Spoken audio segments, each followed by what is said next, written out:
This incident left a permanent scar on another person involved. Every time I talk about it with this guy, he gets goosebumps. It happened on Naozhou Island, a tourist spot on the edge of Zhenjiang.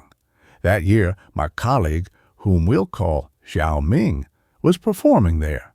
He was skinny, with a mischievous personality.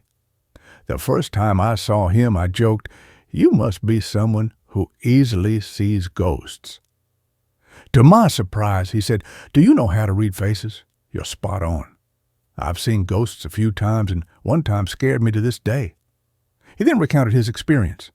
He said, "Once I went to Naozhou Island for a performance. There was a temple by the sea, and the stage was set up nearby. During the performance, I took a break to go to the bathroom with a girl from the troupe. We agreed that whoever finished first would wait outside for the other. After I finished, I waited outside but got impatient and went to the women's restroom to call her. I called several times, but no one answered, so I thought she had gone back to the stage.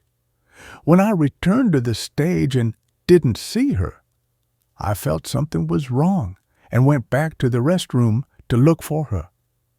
I called several times, but no one answered, so I had to muster the courage to go in and check.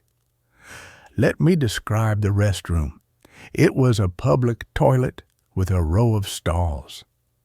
There was an energy-saving lamp on the wall, about 50 centimeters from the ceiling. When I entered the women's restroom, I saw the girl squatting by the last stall, hugging her knees, staring at the wall. I followed her gaze and saw something straight out of a horror movie.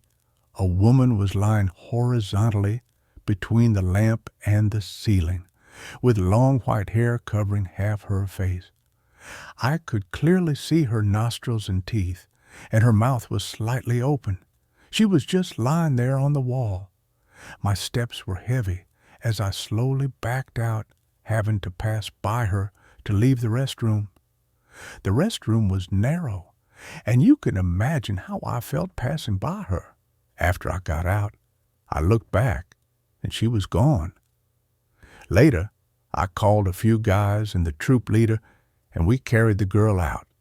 She was in shock, unresponsive, and we took her to the temple. The temple master immediately burned incense and performed a ritual, pouring blessed water into her mouth. After drinking the water, she burst into tears and cried for a long time. After the performance, the troop leader asked the temple master what had happened.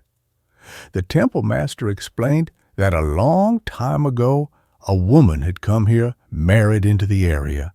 Her husband's family was harsh, making her go out to sea to fish, and life was tough. During a typhoon, they forced her to go out to sea, and she never returned, dying at sea. Her body was never found. Since then, she appears from time to time full of resentment, unable to be appeased. Many people have seen her.